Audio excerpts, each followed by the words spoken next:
Imagine a world plunged into darkness. Around 1200 BCE, the ancient world was on fire. A mysterious confederation of raiders, known only as the Sea Peoples, swept across the Mediterranean, leaving a trail of destruction. Great empires, stable for centuries, suddenly vanished. The mighty Hittite Empire in Anatolia, a rival to Egypt itself, was wiped off the map. The glittering palaces of Mycenaean Greece, home to the heroes of the Trojan War, were burned to the ground. Prosperous trading cities along the Levanten coast, like Ugarit, were reduced to rubble and forgotten. Civilization itself seemed to be collapsing. This period, known as the Late Bronze Age collapse, was one of the most catastrophic in human history. Trade routes disintegrated, literacy vanished in many regions, and entire populations were displaced. It was a dark age, a time of chaos and fear. But amidst the widespread ruin, one great kingdom stood firm, a solitary beacon of light against the encroaching tide. That kingdom was Egypt. This is the story of how Egypt survived when everyone else fell. It's the story of its last great warrior pharaoh, Ramesses III, and his desperate, brilliant stand against the greatest threat his nation had ever faced. This is the Battle of the Delta. Our story begins in the 8th year of Ramesses III's reign. Around 1175 BC, Egypt was already feeling the pressure. The world outside its borders was in turmoil. Refugees brought terrifying tales of cities falling and kings being overthrown. Ramesses knew it was only a matter of time before the storm reached Egypt's shores. The Sea Peoples were not just raiders. They were a migrating horde, traveling with their families in ox carts, seeking a new land to call home. And they had their sights set on the fertile, wealthy lands of the Nile Delta. On the walls of his mortuary temple at Medinet Habu, Ramesses left a vivid account of the threat. He wrote, "The foreign countries made a conspiracy in their islands. All at once the lands were removed and scattered in the fray. No land could stand before their arms." He lists the peoples who formed this alliance: the Peliset, the Checker, the Shekelesh, the Denayan, and the Weshesh. To this day, their exact origins remain one of history's greatest mysteries. Were they displaced warriors from across the Aegean and Anatolia?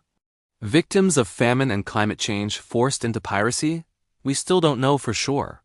What we do know is that they were a formidable force. They had already conquered and settled parts of the Levant, establishing a land base from which to launch their final assault on Egypt. Their plan was a two-pronged attack. A land army would march down the coast, while a massive fleet would sail directly into the mouths of the Nile. For the Sea Peoples, this was their final goal. For Egypt, it was a battle for survival. Defeat meant the end of a civilization that had endured for nearly 2,000 years. Ramesses III was not a pharaoh to wait for disaster. He was a strategic genius. Understanding that he couldn't stop the invaders on the open sea, he chose to lure them into a trap. His strategy was to let the Sea Peoples' fleet enter the intricate network of channels in the Nile Delta. He fortified the riverbanks, hiding his best archers in the reeds and marshes.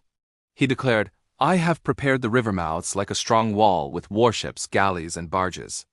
They were completely equipped, both fore and aft, with brave fighting men and their weapons. He knew the Sea People's ships were built for the open ocean, while his own were more agile in the narrow river channels. This was his home turf, and he intended to use every advantage.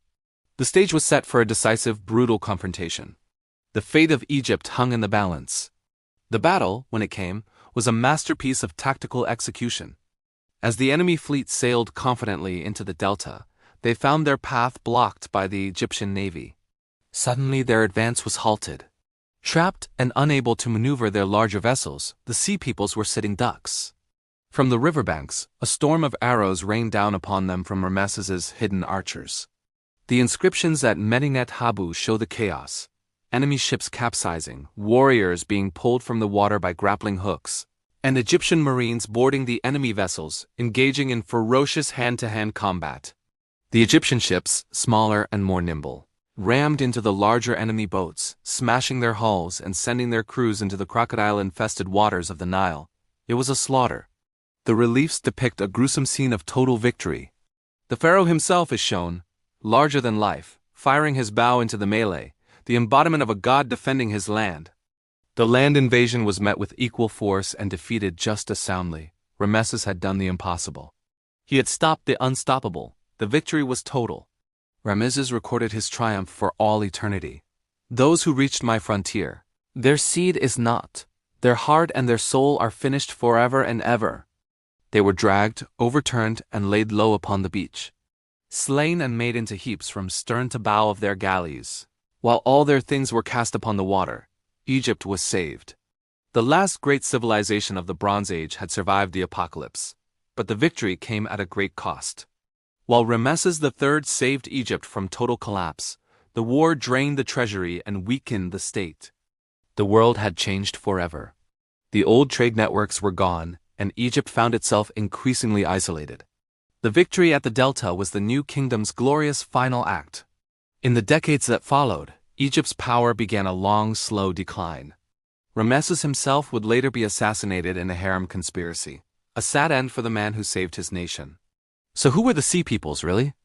While their exact identity is debated, the Paliset are widely believed to be the Philistines from the Bible, who settled on the coast of Canaan after their defeat. The other groups likely assimilated or scattered. The Battle of the Delta didn't just save Egypt. It reshaped the political map of the ancient Near East, paving the way for new powers like the Israelites and Phoenicians to rise in the vacuum left by the old empires. The legacy of Ramesses III is complex. He was the hero who saved his civilization, the last echo of the great pharaohs like Thutmose III and Ramesses the Great. His victory at the Delta is one of the most significant military achievements in ancient history, a masterclass in strategy and defense. It ensured that the flame of Egyptian culture would continue to burn, influencing the Greeks, the Romans, and ultimately, our own modern world. It's a powerful reminder that even in the darkest of times, strong leadership and clever strategy can turn the tide of history. Thank you so much for joining us on this journey back to ancient Egypt. What do you find most fascinating about the Sea Peoples or Ramesses I's victory? Let us know in the comments below. And if you enjoyed this documentary, please give it a like and subscribe to our channel for more stories from the ancient world. We'll see you next time.